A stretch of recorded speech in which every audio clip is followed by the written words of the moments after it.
को दिखाएं और इस दर्द को आखिर जो है कौन देख के समाधान करेगा, समझ में नहीं आ रहा है।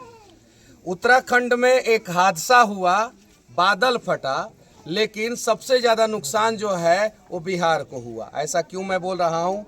ये सामने जो एक टूटा फूटा घर दिख रहा है और यहाँ पे एक जो है पक्के का मकान दिख रहा है, इस घर से जो है 3 लोग उत्तराखंड में शहीद हो गए। अब शहीद मैं क्यों कह रहा हूँ? क्योंकि कोई भी मजदूर जो है जाके जो है दूसरे जगह काम करके उस राज्य के इंफ्रास्ट्रक्चर को मजबूत करता है, और ये लोग जो है 10 से 15 हज़ार रुपये के लिए जो है उत्तराखंड के धराली में उस जगह पे काम करते थे जहाँ का बादल फटने का वीडियो आप लोगों ने सोशल मीडिया पे खूब देखा और शेयर किया और आप लोगों ने अपलोड भी किया। अब उस बादल फटने से जो नुकसान हुआ है इस गांव को, शायद आप कल्पना भी नहीं कर सकते हैं। इस गांव से 7 से 8 आदमी जो है अभी भी लापता है और उनके मिलने का कोई आसार नहीं है। पश्चिमी चंपारण से जो है 11 आदमी लापता है, लगभग 11 आदमी। मैं लापता इसलिए कह रहा हूं कि सरकार का डेटा जो है अभी तक सार्वजनिक नहीं हुआ है, तो मैं लापता ही कह सकता हूं। लेकिन जो मुझे इन लोगों से बातचीत हो रही है और जो उत्तराखंड में जो कुछ लोग हैं, जो ठेकेदार हैं, जो लोग बात बता रहे हैं, वो लोग कह रहे हैं कि 11 लोगों की मौत हो गई है और बिहार के लगभग 40 से 50 लोगों की मौत हुई है। लेकिन ये आधिकारिक आंकड़ा जो है अभी पुष्टि नहीं हुई है। सबसे ज़्यादा नुकसान बिहार को हुआ है और बिहार में सबसे ज़्यादा इस गांव को नुकसान हुआ है।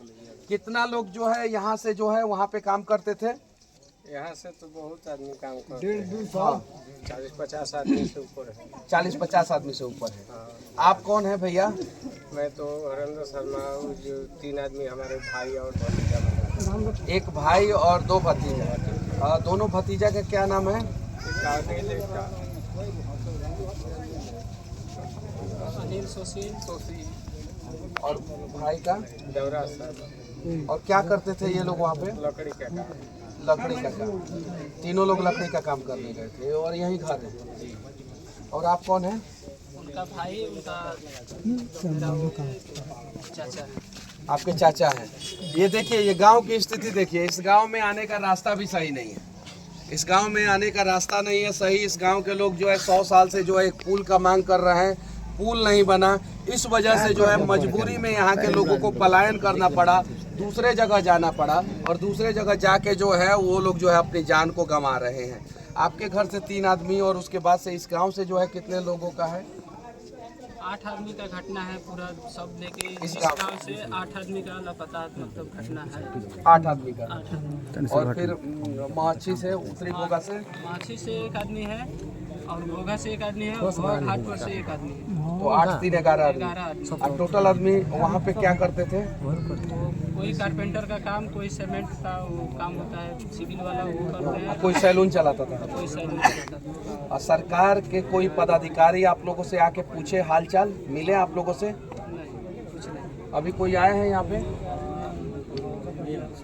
कोई नहीं आया। कोई मदद सरकार के द्वारा अभी? अच्छा, घटना को तो जो है आज 4 या 5 दिन हो गया ना? 5 दिन हो गया। 5 दिन में कोई मदद नहीं, कोई मदद नहीं। हाँ। कोई आया है। हाँ, कोई चीज़ का हमको नहीं। कुछ नहीं मिला। कुछ नहीं। अच्छा, क्या उम्मीद लगता है सरकार से आप लोगों को? उम्मीद क्या लगता है? सरकार तो हमको जो ऐसी होगा, जो बच्चे छोटे छोटे हैं, भाभी अभी बहुत ही है, उसका कोई ऐसी होगा निगाह ये बचेगा और उसका दोनों का परवरिश उसका क्या कर सकते। अब जरा सोचिए कि बिहार के मजदूरों के साथ हो क्या रहा है। अभी 100 से ज़्यादा मजदूर जो है रसिया के बॉर्डर पे, आर्मेनिया एक देश है, वहाँ पे फंसे हैं, और सुबह ही उन लोगों का मेरे पास फ़ोन आया था। इसके पहले भी जो है 600 से ज़्यादा मजदूर जो है विदेश में फंसे हुए थे।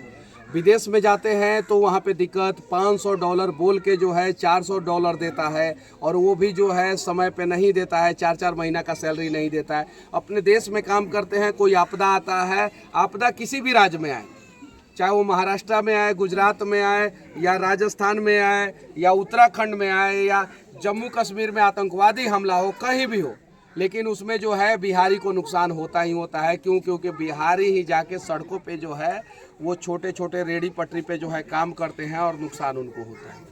अब मैं सरकार से विनती करना चाहता हूँ कि सरकार जो है उत्तराखंड गवर्नमेंट जो है 25 लाख रुपया का मुआवजा इन लोगों को दे और साथ ही साथ पीएम केयर फंड से जो है 2 लाख रुपया और बिहार आपदा फंड से जो है 5 लाख रुपया इन लोगों को मिलना चाहिए। इसके पहले हैदराबाद में जो है बिहार के 14 मजदूर जो है फैक्ट्री में जल के मर गए थे और उनके परिवार वालों से कोई संपर्क तक नहीं कर रहा था और उन्हें किसी भी प्रकार का मुआवजा नहीं मिल रहा था। जब मैं हैदराबाद में जाके और उस फैक्ट्री में जाके वहाँ का पूरा दृश्य दिखाया, बताया, तो वहाँ से तेलंगाना गवर्नमेंट के तरफ से जो है 25 लाख रुपया दिया गया था और उस समय बिहार गवर्नमेंट के तरफ से आपदा विभाग जो है 4 लाख रुपया देती थी और पीएम केयर फंड से जो है 2 लाख रुपया, यानी प्रत्येक मजदूर परिवार को लगभग 31 लाख रुपया दिया गया था। ऐसा सुनने में आया। अब सरकार ने दिया कि नहीं दिया उसकी कोई गारंटी नहीं है। मैं चाहता हूं कि इनके परिवार के एक एक सदस्य को सरकार नौकरी दे और नहीं तो कम से कम 25 लाख रुपया का मुआवजा दे।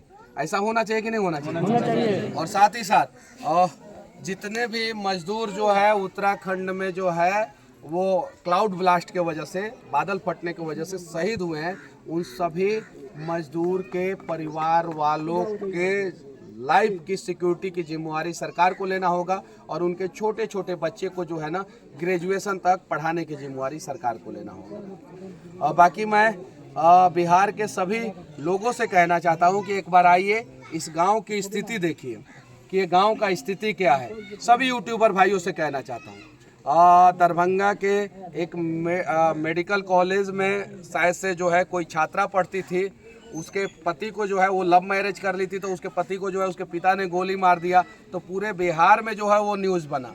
और यहाँ पे एक ही गांव से जो है 11 लोग जो है 8 लोग जो है 8 लोग जो है बेवजह मारे गए, बेवजह मर गए, बेवजह। और इधर आसपास से जो है 11 लोग बेवजह मर गए और ये खबर जो है कहीं पहुँच तक नहीं रहा है, सरकार के गलियारों तक नहीं पहुँच रहा है। तो ये पहुँचना चाहिए।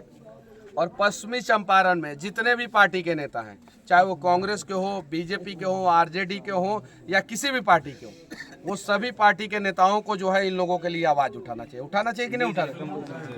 और बिहार का विकास देखना है तो एक बार दोनों आंख खोल के जो है आप लोग इस गांव में आ जाइए। इस गांव की मजबूरी भी दिख जाएगी, स्थिति परिस्थिति भी दिख जाएगी और बिहार का विकास भी दिख जाएगा कि बिहार आखिर आज़ादी के 75-76 साल बाद जो है कितना कदम आगे बढ़ा है। मुझे लग रहा है कि ये आगे नहीं बढ़ा है, ये गांव जो है पीछे ही गया है। और इसलिए यहाँ पे मजबूरी में यहाँ पे या तो बचपन रहता है इस गांव में या तो 55 के बाद लोग रहते हैं इस गांव में। बाकी जवानी जो है इस गांव से पलायन करने के लिए मजबूर हो जाती है और दूसरे जगह जाके ये लोग काम करते हैं अपने जान को हथेली पे रख के, और कभी कभी हादसा होता है तो जान भी गंवाना पड़ता है। जय हिंद।